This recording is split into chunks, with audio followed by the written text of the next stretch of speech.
Okay, ready kayo ng special number. At panalangin natin bago tayo mag-anniversary sa Mayo sa 2026 meron na tayong gamit na tulad ng gamit natin dati. Kaya hinahanap ko kayo yung aking dito, yung number, yung aking kausap doon. Doon tayo kukuha sa kanyang gamit. Para siya mismo yung mag-set up ng gamit. Kasi kung nung ginawa niya sa akin nung nakaraan, dati, meron lang akong down payment, tapos siya yung set up. Speaker, bapo, yung mga yung subwoofer, pati sa ikaw-connect niya sa yung mga gitara, yung drums. Ayan. So, panalangin natin. Kasi sa 2026, May ay 10th anniversary natin. 10 years na tayo. Isang ligado na tayo. Ligado na natin sa Panginoon. Meron na tayong schedule. May 1, 2, 3 ang ating anniversary. May 1, 2, 3. At mag-ibig tayo ng speaker. Dapat ang speaker natin imported. Okay, mag-ibig na tayo. Imported. Ayan. Imported yung Tagalog, ha?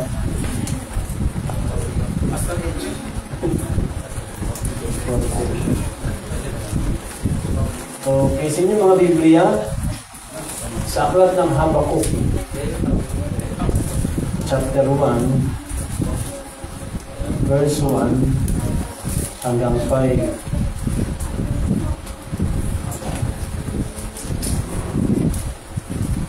Okay, nakita niyo na? Habakuk chapter 1, verse 1 hanggang 5. Pwede nang tawagin itong part 2. Ang aking pinangalaman ng mga linggo. Verse 1 hanggang 5. Chapter 1, verse 1 hanggang 5. Ang una na nakita ni Habakuk sa propeta, O Panginoon, hanggang kailan dadaing ako at hindi mo niligingin? Ako'y dadaing sa iyo dahil sa pagdadahas at hindi sa magdiligtas. Bakit pinagpapakitaan mo ako ng kasamaan at iyong pinagmamasdan ng kasamaan? Sapagkat ang kasiraan, ang pagdadahas ay nasa harap ko at may pakikipagaling at pagtatawag bumabago ko. Kaya ang kautusan ay natitigil na ang karunungan ay hindi lumalabas kailanman sapagkat pinukulong na masama ang matuwid. Kaya ang kahatulan ay lumalabas na liko. 5. Nangamasid kayo sa gitna ng mga bansa at tumingin kayo at mamangha kayo ng kagila-gilalas sapagkat ako'y gumagawa ng isang gawain sa inyong mga kaarawan na hindi ninyo paniniwala bagaman sa isahin sa inyo. Okay, salamat sa pagkabasa ng kanyang banal na salita. Welcome si Nanay. Naku, nakita ko si Joyce. Yan. Yan, ang kanyang mukha. Welcome po, Nay, sa pagtitipo niya pong umaga. At isa pong siya sa amin, nakasama namin kayo. Bunga po kayo ng aming panalangin. Sabi ko ng Biblia, pag bumampalataya ka, ikaw at ang iyong buong sambayan ay maliligtas. Okay? Ay bunga.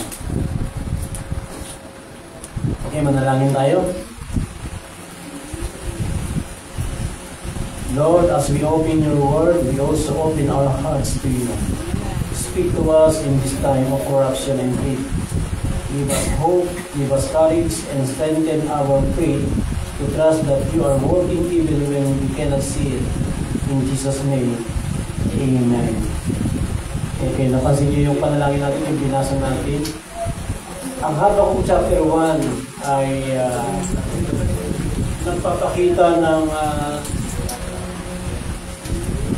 kanilang panahon ay sinasakop ng korupsyon.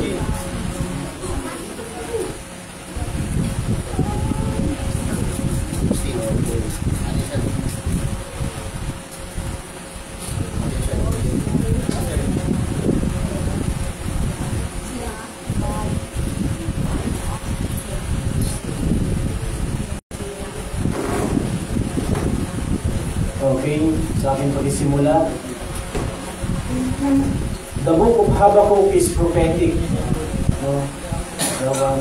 Bali, prophetic literature, poetic, wisdom, and prayer elements.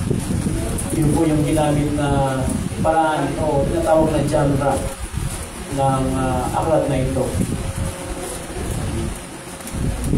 Prophetic literature, poetic, wisdom, at panalangin.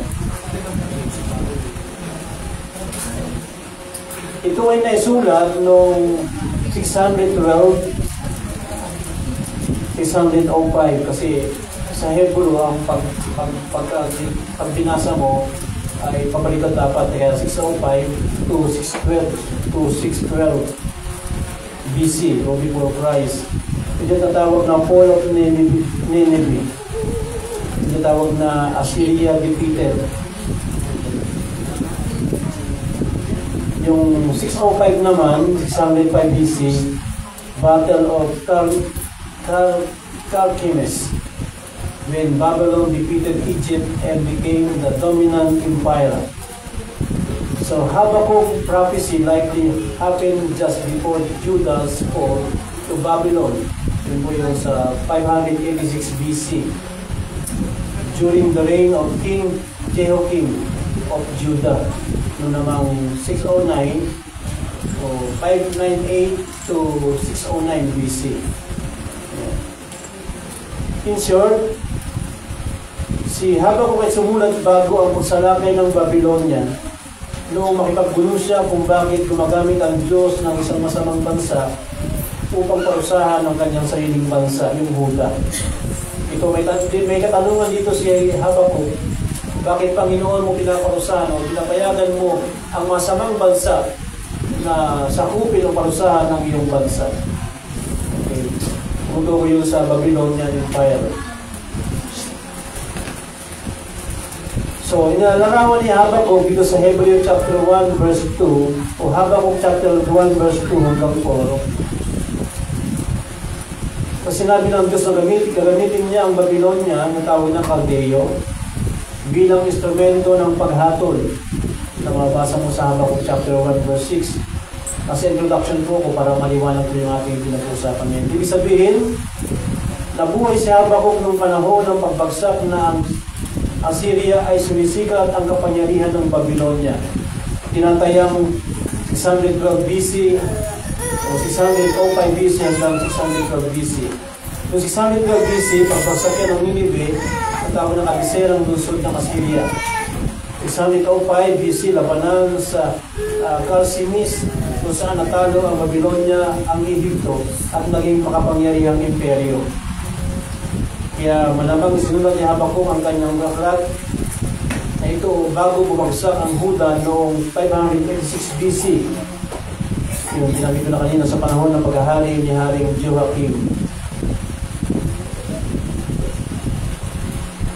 Ang aklat ni Habakkuk ay nagsimula sa isang mabigat na pasanin. Tinignan ng propeta ang kanyang bansa at nakita ang kawalan ng katarungan sa lahat ng dako. Karahasan, ang nangingibabaw, ang batas ay baliwala, ang mga pinuno ay tiwali at baluktot. Kaya't dumaing si Habakkuk, Panginoon, hanggang kailan mo paihintulutan ito? Ito ang larawan ng ating bansa ngayon. Nakikita natin ang katiwalian sa mga tanggapan ng pamahalaan, kasakiman sa pamumuno, at kawalan ng hustisya sa korte. Yung kasabihan ng mga kalimitang mga rinig, kapag mayaman ka, panig sa iyo ang batas. Pero pag mahirap ka, laban sa iyo ang batas. Ngunit makikita nilang ito'y nauubos sa pagnanakaw. Makikita natin na yung ating mga tax, yung mga tax pala ninyo. Dati nagtatax ako kasi dati may trabaho naman ako dati. Doon sa mga nagtatrabaho, kaya nalungkot ako. Minsan po sa ko yung anak ko, sabi niya, pa, nakakalungkot, no? Sabi niya, kami mga nagtatax, ay hindi kami kasama sa ayuda. So yung mga hindi nagbibigay ng tax, meron silang ayuda. Amen. Meron silang AIDS, meron silang AKAP, meron silang yung Forbis. Ano pa ba? Meron pa sila... Ano pa ba? Ano pa hindi ko alam? Tupad. Tupad, meron pang tupad. Okay. Pero mo? Tapos yung natawag na sa middle income, sila naman yung kumbaga, tatrabaho, kumakayod, para magkaroon ng pera ang gobyerno. Pero ang gobyerno natin ay kanya-kanya sila ng nakaw ng kabanang yaman. Yung palang dahilan kung bakit unang utos ng umupo ang Pangulo ay kanya agad na binuwag ang PACC. Ano yung PACC? Ito yung Presidential Anti-Crime and Corruption. Ito yung nagbabantay sa mga korap ng mga politiko. Tinatawag niya EO, Executive Order Number 1, tanggalin, buwagin ang PACC. Kaya yung mga dating hindi makapagkurap, yung mga takot magkurap, na gutom, ngayon, pagpasok ng admin na ito, kanya-kanyang nakaw ng kabanang yaman ng mga Pilipino. Kapatid, ang pamahalaan, wala silang pera. Yan ay pera ng mga Pilipino. Kaya karapatan ng mga Pilipino hanapin ang kanilang pera, ang ating pera. Okay? Handa na ba kayo? Napasok mo tayo sa gera. September 21 pass, meron. Kailangan natin magpapaka magpunto. Sabi ko sa asawa ko ma, kunin mo yung wheelchair ko, tulak mo ako. Ano tayo dun sa ano? Pwede ba yun? Kasalo pas, Sana huwag na gumanto sa ganun. Magsisi na itong mga ito. Okay? Natukoy na kayo. May pangalan na kayo. Magsisi na kayo. Huwag nyo na pang hantayin pa na maghalit ang Pilipino. Ganito na na mapuno ang Pilipino. Alam nyo mga kapatid, ang Pilipino, masyadong mabait. Masyadong mabait ang Pilipino. Masyadong mahaba ang pasensya. No? Yan yung nangyari sa Nepal. Sa Nepal, nung ginawa nila sa kanilang minister, ayun, binugbog, inihulog sa ilog, pinagpapalo, pinasusuntok. Tapos yung asawa na nakulong doon sa building, doon sa bahay nila, sinunog yung bahay. Grabe sila. Hindi naman siguro ganun ng mga Pilipino. Pero huwag niyong ubusin ang pasensya ng mga Pilipino. Okay? Number 1. Wala ko pala akong topic, no? Yan. Bangin natin yung topic. Ang aking topic ay God's answer in times of corruption. Ang tugon ng Diyos sa panahon ng katiwalian. Kaya ginamit ko yung panahon ni Habakuk kasi halos magkapareho yung kanilang naranasan sa panahon nila at sa panahon natin ngayon. Tugon ng Diyos sa panahon ng katiwalian. Okay. Number 1, aking unang puntos, the cry of the people. Sabi niya Habakuk, how long, O Lord? Hanggang kailan, O Panginoon, ako'y dadaing at hindi mo didinggin. Ako'y sumisigaw sa iyo ng karahasan at hindi mo iniligtas. Pero mo yung panalangin ni kakaibang propeta ito sa Habakuk. Sapagkat pag sinabing propeta, yung salita ng Diyos ang kanyang sinasabi sa mga tao sa bayan ng Diyos. Pero siya parang nakikipagdebate siya sa Diyos. Sabi niya, hanggang kailan, Panginoon mo titiisin? Hanggang kailan mo hindi pakikinggan yung aking panalangin? Hanggang kailan mo titiisin na makikita yung mga tao ay tiwali? No, yung mga matutuwid ay ginukulong, samantalang yung mga tiwali, yung mga kurap, ay sila ang yumayaman, sila ang may kapangyarihan, sila ang nasusunod. Ganun po talaga pag ang isang bansa ay pinaghahalian ng korupsyon. Para bagang yung word na SOP, bata pa ako, narinig ko na yan eh. O panahon pa ni Marcos Sr., yung word na SOP dapat yan ang mawala. No, yung SOP na yan. Naging tradisyon na yan ng mga Pilipino eh. Kapag may ginawa kang mabuti, parang SOP na dapat ibalik mo. Diba? Parang dapat mabayaran mo kahit hindi mo, kahit hindi mo singilin, dapat magbayad ka. SOP yan. Kahit saan larangan, hindi lang sa gobyerno, kahit sa mga private na sangay ng ating bansa, mga department, ayan ay naging kalakalan na yung tatawag ng SOP. Mas lalo sa ating bansa, lalo sa ating gobyerno, yan ay talamak. Talamak yan. Minsan nasubukan ko minsan, kung ako po ay mayroong pantalyer na maliit. Meron akong isang ginawa na isang sangay ng gobyerno, hindi ko na mabanggitin yung pangalan, baka ipatawag pa ako sa Senado. Ay ginawa ko yung isang maliit na window grills. Parang sa treasury yun, yung swertuhan. Bakal yun, ginawa ko. Ang puhunan ko doon siguro, ang bakal nasa 1,000 plus. Siyempre yung labor ko, yung kuryente. Kaya pinresyon ko siya ng 3,000. So 3,000 presyo ko.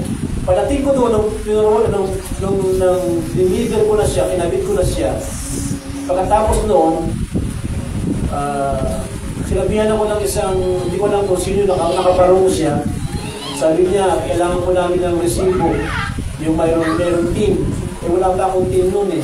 Balik lang naman ako na parang nangungutrata lang, kung wala nang gagawa. Sabi niya, ilagay mo sa resibo ay 9,000. Pero yun ha, ang presyo ko 3,000 lang. Ang sabi niya, ilagay mo sa resibo 9,000. Pag hindi ko ginawa yun, 9,000 na yun, hindi ako babayaran. Pero mo yan. Maliit lang to, natukoy ko ha. Walang magawa yung gumawa. Ako yun, yung gumawa. Kung hindi ilagay ko na sa resibo, yung 9,000. At ang makukuha ko doon 3,000. Yung makukuha nung nagbigay sa akin ng resibo, 6,000, wala namang ginawa. Hindi pa pas na. Grabe yan. Hindi ko mabanggitin ko ano yung ginawa ko na yun. Kaya naranasan ko na rin yan no, sa government. Kaya ngayon, marami pa yan. Hindi lang flood control ang ma-discovery dyan. No? Marami pang ma-discovery yan ng mga halaga. Yung halaga na inistan sa gobyerno, na kailangang bayan ng gobyerno, halimbawa kung yan ay 1,000, nabili lang yan 300, 250, grabe yung ano, no? So, 70%. kaya nga, ngayon yung mga politiko, 1,000% yung paglago ng kanilang asset.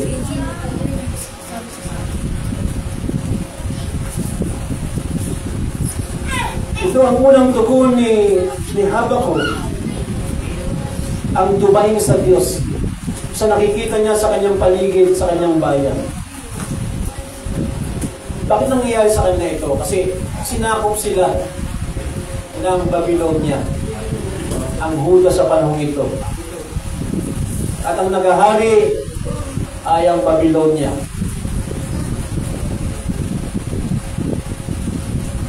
Yung daing ni Habakuk sa panahon niya, ito rin ang daing ng mga Pilipino sa panahon natin ngayon. Ito yung panalangin at pagtangis ng mga Pilipino hanggang kailan ito matatapos. Hanggang kailan matatapos na pagsasamantalahan ng mga taong niluklok natin ang mga Pilipino. So, dapat yan sa kongreso na yan, abolish na yan eh. So, dapat yan, tanggalin na yan. Simulan muna sa party list. Kung hindi pa posible. Simulan muna sa party list, tanggalin ang party list. Susunod, kongreso tanggalin, senado tanggalin. Kung magastos lang tayo, paano hihirin yung mga yan? Ano di ba tayo nagbabayad sa mga yan? Nagpapakain sa mga yan? Yung tax ninyo, yung tax natin, ang nagpapakain at nagbabayad sa kanila. Tapos niluloko pa tayo. Sana ganito rin yung pangangaral ng iba ngayong linggo. Para magising yung ating mga tawag nila mga honorable. Katulad ng nangyari ng last year, 2004, balita ang bilyon-bilyon ang nawawala sa kaban ng yaman ng Pilipinas. Noong nakaraang taon, samantalang ang mga jeepney driver ay nahihirapan makabili ng gasolina kasi patas ng patas ang gasolina. Ang mga magsasaka nahihirapan silang ibenta yung kanilang mga produkto. Yung iba, tinatapon na lang. Di ba nakita ninyo nakaraang taon? Ang mga manggagawa naman, ay hindi kayang gustusan ang kanilang pangunahing pangangailangan sa pang-araw-araw kasi hindi sapat ang kanilang sweldo. No? Hindi sapat ang kanilang sweldo. Tapos meron pang ganito, meron pang iba ang sweldo ng Metro Manila sa probinsya, yung tawag nila provincial rate. No? Bakit magkaiba ba yung uri ng pamumuhay nila? Pareho lang naman yung trabaho, pareho lang din naman ang trabaho. Dapat pantay, no? Okay. Number 2, the corruption of the nation. Law is powerless. Kapag ang isang bansa ay corrupt, ay walang kapangyarihan ang batas. Sabi sa Habakuk chapter 1 verse 4, kaya't ang kautusan ay natatalik at ang kahatulan ay hindi lumalabas kailanman sapagkat kinukubkub ng masama ang matuwid, kaya't ang kahatulan ay lumalabas ng baluktot. Therefore, the law is slack. No? Sa ibang version dyan, sa ESV ay paralyzed. No? Hindi makakilos. And judgment doth never go for the wicked that compass about the righteous, therefore wrong judgment proceeded.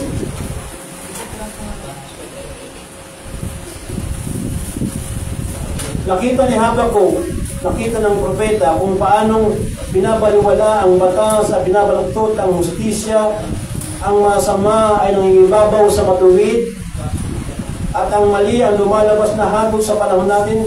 Nakikita natin ito, may batas, ngunit madalas ito ay para lamang sa mga mahihirap, samantalang ang mayaman at makapangyarihan ay nakalulusot. Yung nagnakaw ng bigas, nagnakaw ng isang kaban, kulong. Samantalang yung ninakaw ng kaban ng yaman ng Pilipinas nasa Amerika, napa-ABP, 90/60 raw. Papagamot para makaiwas sa hatol.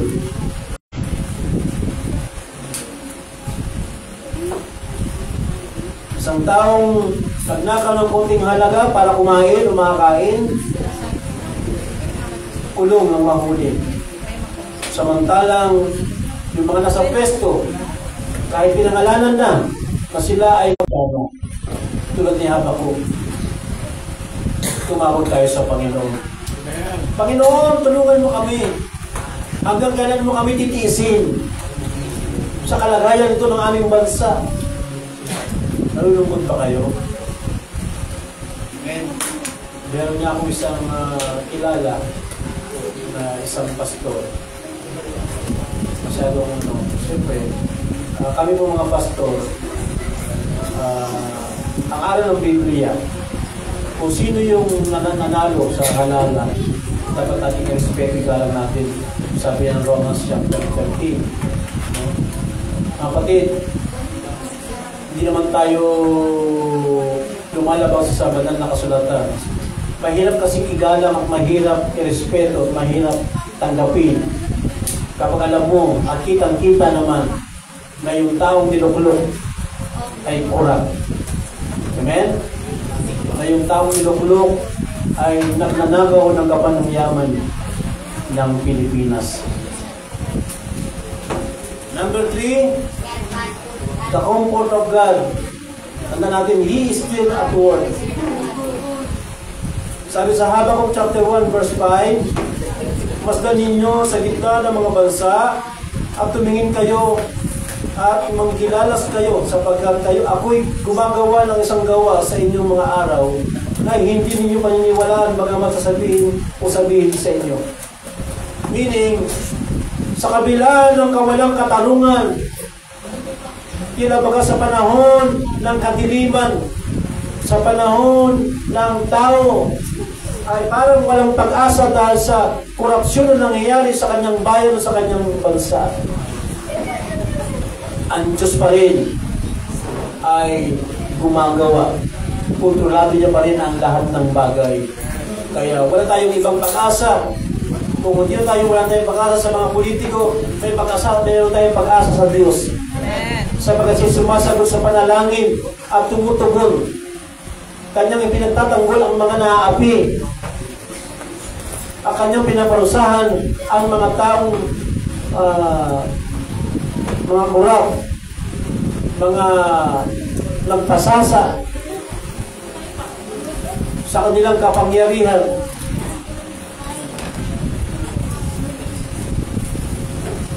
Ito yung sagot ng Diyos kay Habakuk, ako'y gumagawa ng isang gawa sa inyong mga araw at hindi nyo paniniwalaan. Kaya ito mga kapatid, hindi ako ito pinangaral.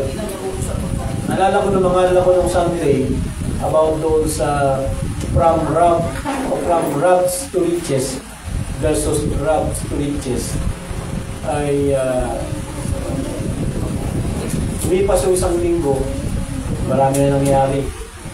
So ito, merong gagawin ng Diyos na para ba hindi ka panipaniwala, pero ito yung sagot ng Diyos. Kasi naniniwala ko, ang Diyos ay sumasagot sa panalangin. Amen? Sumasagot sa panalangin. Kaya doon sa mga ginagalang namin dati na mga senador at mga congresswoman, sekretaryo ng gobyerno, ito ay ang salita ng Diyos.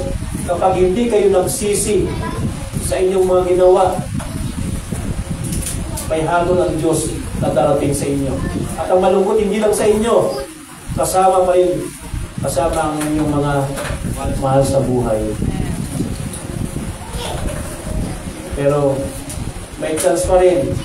Lumapit sa Diyos, magsisi, sabi ng Biblia, sa 2 Chronicles chapter 7 verse 14, kung ang bayan ay magsisisi, tatalikod sa kanilang kasalanan, aking pagagalingin ang kanilang lupain, sabi ng Panginoon.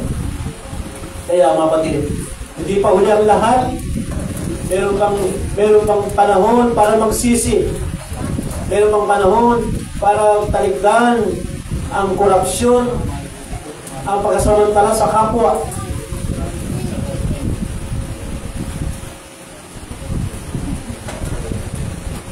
Alam naman natin sa kasaysayan na marami ng mga diktador na ibinagsak sa bansang ito. Ito isa to sa hinangaan sa buong mundo na nakapagpababa ang Pilipinas o mga Pilipino ng isang diktador ng walang gulo sa magitan ng people power. Amen? Amen. Magkaisa.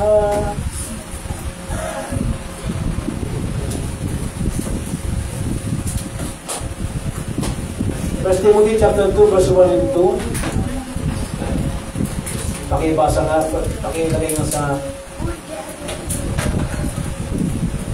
First Timothy chapter 2 verse 1 and 2. First Timothy chapter 2 verse 1 and 2. Una-una nga sa lahat ng mga bagay ay inaaral ko na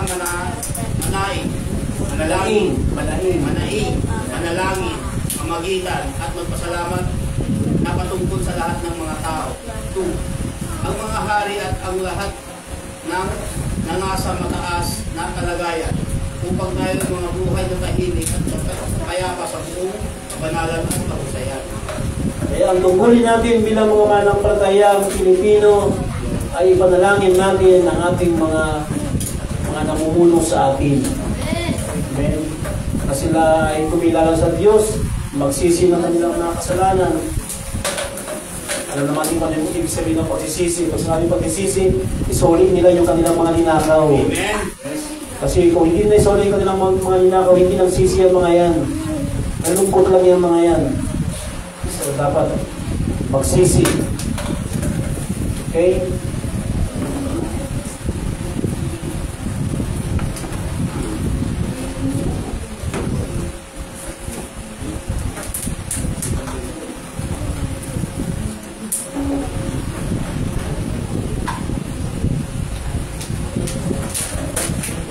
Okay, sa akin nakatapos. Sa Habakuk ay nagsimula ng daing ng pasalin. Ibig sabihin, yung kanyang pagsisimula sa magitan ng pananalangin na may daing sa Panginoon. At nagtapos siya sa awit ng pananampalataya. Ibig sabihin namin yung mapatid. Kapag tayo tumawag sa Diyos, tulad ni Habakuk, at tayo dumaing sa Kanya, sinubo namin yung ating hinaing sa Diyos. Laban sa ating mga namumuno sa atin, ay mayroong sagot ang Diyos. Sapagkat ano naman natin na ang Diyos lang ang ating kakampi. Ang pwede lamang natin maging kakampi at maaaring tumulong sa atin sa kapila o sa gitna ng ganitong kalagayan. Sabi sa Kabanatang 3, verse 3 ng Habakuk chapter 1, chapter 3, Ganmay ako'y nagagalak sa Panginoon, ako'y nagagalak sa Diyos na aking kaligtasan. Kahit sa panahon ng katiwalian, kumapit tayo sa pananampalataya, nakikita ng Diyos, narinig niya, at kikilos siya sa kanyang takdang panahon. May panahon ng Diyos. Para sa mga tao na nagsasamantala sa ating bayan. Mga kapatid, huwag po kayong matakot. Ang gawin namin bilang mananampalataya, magkasa tayong manalangin at magsumbong sa Diyos. Panalangin natin sila na magsisi sila sa Diyos.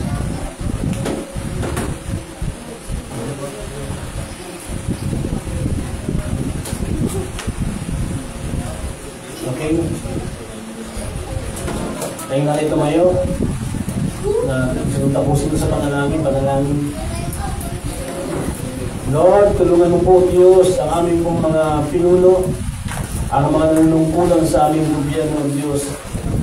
At maging sa pinakamababa hanggang sa pinakamataas na nanunungkulan ng aming gobyerno. Tulungan niyo po, Diyos, na sila po ay makasumpong, Panginoon, ng pagsisisi. Makita nila ang kanilang kalagayan sa harapan mo, Diyos.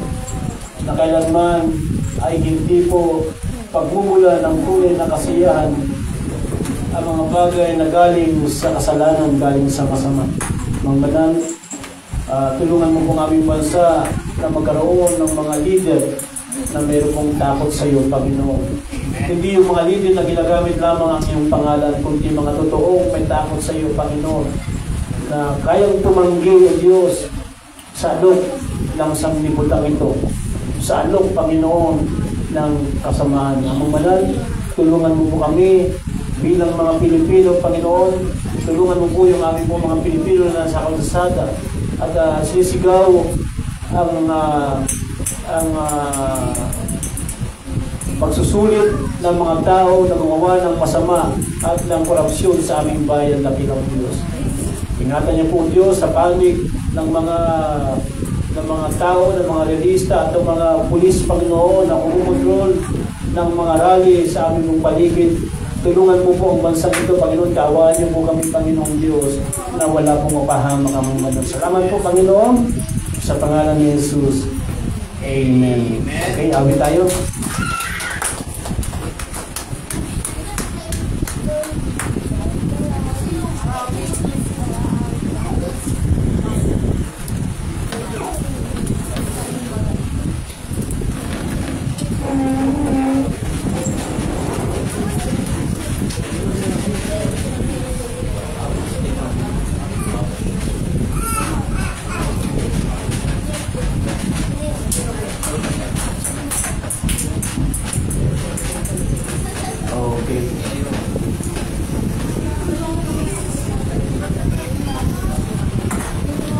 Sa akin pagkatapos, walang binanggit sa Biblia kung sino ang magulang ni Habakuk. Pero meron sa pag-aaral, meron kang makikita mga idea o mga link na si Habakuk ay anak ng babaeng Sunamita. Na makikita mo yan sa 2 King verse 4 hanggang 16. Verse 4 o chapter 4 verse 16.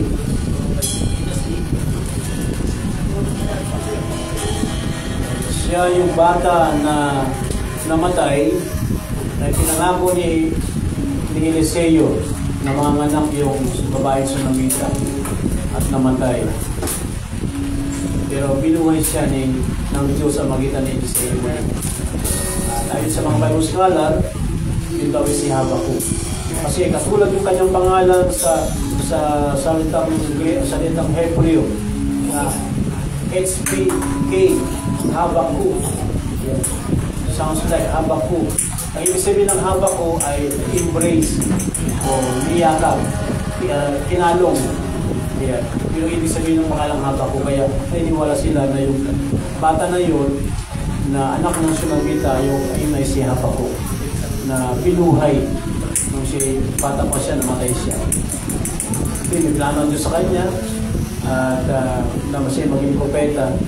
Kaya bilang mga mananampalataya, mga kapatid, ang punto ito hanggang sa panahon natin ngayon, kung nangyari ito sa panahon ni Habakuk, yung mga himala, yung ginawa niya sa kanyang bayan, sa bayan ng Diyos, sa Huda, pwede mangyari sa atin sa panahon natin ngayon. Na ang Pilipinas ay pagalingin ng Diyos, na ang Pilipinas ay makaranas ng kalayaan sa katiwalian. At mangyayari lamang yan kapag simula sa atin, mga maliliit na mga Pilipinong Kristiyano, ipakita ng Kristiyano na tayo po ay tinago na ng Panginoon. No? Hindi po tayo tumatanggap ng suhol. Hindi po tayo nagpa-practice ng SOP. Amen?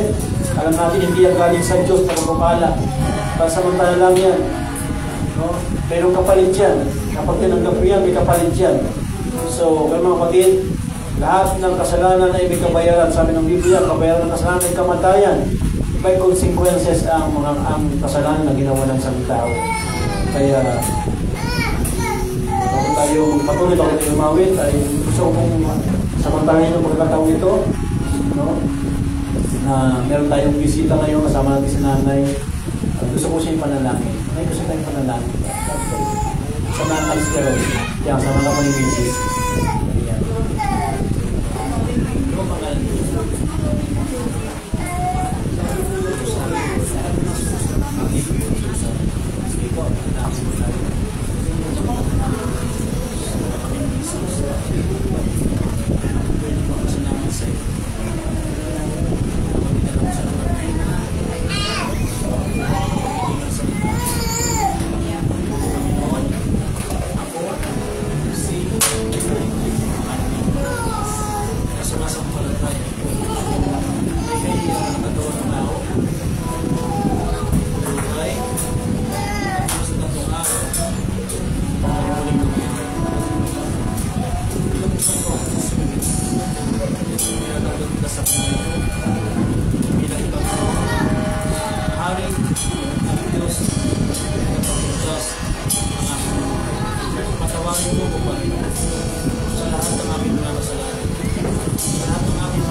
Salamat po sa kapatawaran, sa kaligtasan, at sa buhay na walang hanggan. Sa pangalan ni Jesus. Amen. Salamat po. Bless po.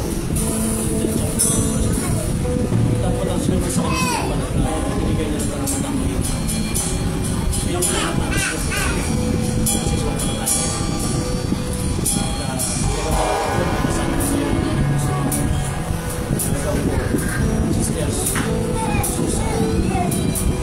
Okay.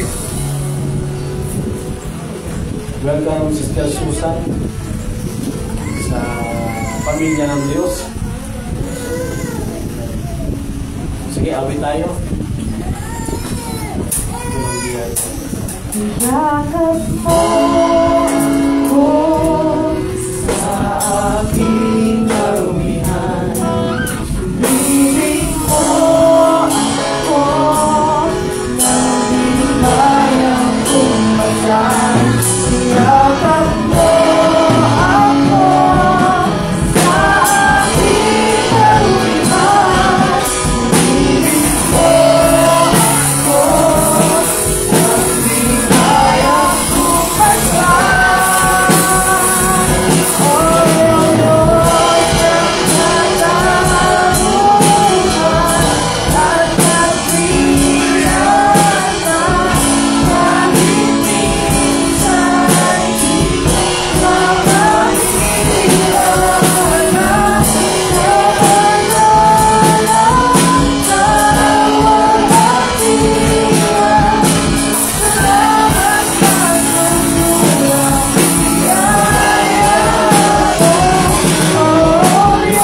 po, Diyos, sa iyong payak na salita, Panginoon, na aming napakinggan, O Diyos, sa mga pong ito.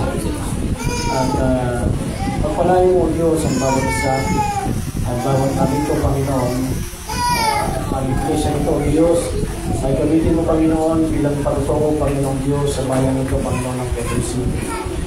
Kaya naging niyo po ang bawat individual, bawat pamilya na narito, Panginoon. At upang ipahayag po namin, O Diyos, ang iyong katuwiran, ang iyong salita, Panginoon, sa mga tao na dapat namin makilala, dapat mga ikilala namin, mga kamag-anak namin, mga mahal namin sa buhay. Takilang Diyos, pinadama po iyong mga anak, at ang pagpapala mo, Diyos, sa bawat isa. Diyos, pagkabilin niyo pagpapala ng Diyos. Pangalan ng Ama, ng Anak, Espiritu Santo, pumayo kayong taglay ang pagpapala ng Diyos at ang kanyang pag-iingat sa bawat isa. Sa pangalan ni Jesus. Ang lahat ay magsasaya.